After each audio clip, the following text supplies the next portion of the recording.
want all of you to know I, Dennis Prager, pay my own money to be a member of the Daily Wire. I did not want a free subscription. I think you should support the things that are good. And he is giving what PragerU has every year, a commencement address. After all, we call ourselves a university. We fully acknowledge we're not an accredited university, but we teach a lot. So we have an annual commencement address. This year, Ben Shapiro gives it. So, Ben, what is the topic? The topic is how to fight back against the institutional authoritarian left that you are undoubtedly going to experience after you leave college. I think a lot of people exit college and they have this sort of conservative idea that the real world is going to knock some sense into everybody else, and you don't have to go through the sort of authoritarian nonsense you went through while you were at university, and unfortunately that is just not the case anymore. All of the same authoritarians you had to deal with in your classroom now are your bosses at the corporations you're about to enter. And so the commencement address is about the challenges you're likely to face in the work world, which frankly look very similar to the challenges you face when you're in university. And what should they do about it? What's your advice? I think the first thing they have to do is get organized. You have to find allies. You have to treat the renormalization of American institutions as a threat that it is. And what that means is that a small group of very stubborn people can make a very large difference at a company. Saying no is a really, really important thing. And having a bunch of friends who will say no with you is an even more important thing. So just as the left likes to think institutionally by taking a kind of small, intransigent core of people and then insisting that everybody bow to them, everybody mimic their whims, you can do that in reverse. If your company is cramming down critical race theory on you, you're fully within your rights to, number one, go get a lawyer and sue them for violations of the Civil Rights Act. But number two, you can find enough people inside your company probably, if it's large enough or depending where you are, to side with you. And if you guys sign a letter to the bosses saying, listen, we are just not going to do your critical race theory training. We're not going to do this form of diversity training. Either fire all of us or fire none of us. Corporations tend to back down. Corporations are really risk averse. They do not like litigation. They do not like controversy.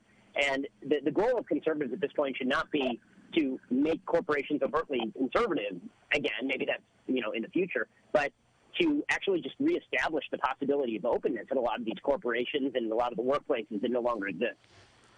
Talking about the corporations, what do you think drives them to make these woke statements, these hate America statements, hate white statements? Is it cowardice? Is it young employees who are pushing them? What do you think it is? So it's all of the above, and it depends which group you're talking about. If you're talking about the people at the head of the corporations, it's risk aversion. Corporations are not known for being particularly risk-seeking because, again, they're profit-seeking and profit-maximizing, and they don't want to take risks that they don't have to take in their pursuit of profit in a particular sphere. What the left has done is they've created a really perverse incentive structure where if you say something that violates the tenets of the woke, they will activate on social media. They will activate all of their friends and family to attack you on social media. And the typical risk-averse move is to immediately cave to that sort of pressure. Okay, so we issue a statement. What's the big deal? Okay, so we send a letter to our employees. What's the big deal? It gets everybody off our back, and we can go about our daily business. Well, the problem is soon you have the woke basically running the place, right? This has happened everywhere from the New York Times to Coca-Cola, apparently. You have a small coterie of people who've been able to use the risk aversion of corporate bosses against them. And that means that these corporate bosses are scared. The other thing that's happened is because of the complete rewriting of American law in the wake of the 1960s Civil Rights Act, some of which was very good, but some of which went too far in terms of violations of individual rights. There's a lot of legal risk aversion that takes place as well, and there's this idea that if we train you in diversity training, if we hire Robin DiAngelo or Ibram X. Kendi to give a lecture for $20,000 a pop, then we've insulated ourselves from possible liability. Because if somebody sues you for discrimination, you say, well, hey, we had diversity training. I don't know what you want from us. Right? We have individual employees who do this stuff, but we certainly didn't create a climate of racial intolerance. And so there's a legal risk aversion. There's a market risk aversion. There's studies that show, by the way, that if corporations are liberal, then the crowd tends to react to them not at all. People aren't typically bothered by it. They don't care. If corporations are apolitical, people don't tend to react particularly strongly to it. If a corporation is identified in any way as conservative, it immediately loses 30 points in popularity, all from the left, deciding the corporation is evil because it's in any way conservative. So why do they pay a price? If half the country is conservative, why do they only pay a price being conservative and never leftist? Because the right wing doesn't think institutionally, number one. We tend to think individually. So our idea is, okay, well, if I don't like a product, I don't buy the product. But for the left, that's not the way this works. For them, it's if I don't like a company, not only will I not buy their product. I will tell all my friends not to buy their product. I will wallop them in public.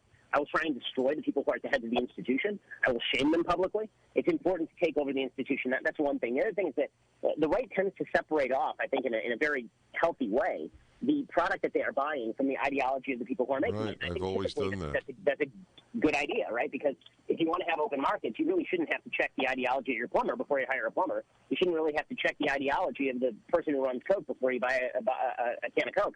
But the left doesn't think that way. The left has decided that it is a sign of moral virtue to shop based on ideology. Just as they said in the 1960s that the personal is the political, they've now extended that to say that any product you buy is personal, which is political. Right.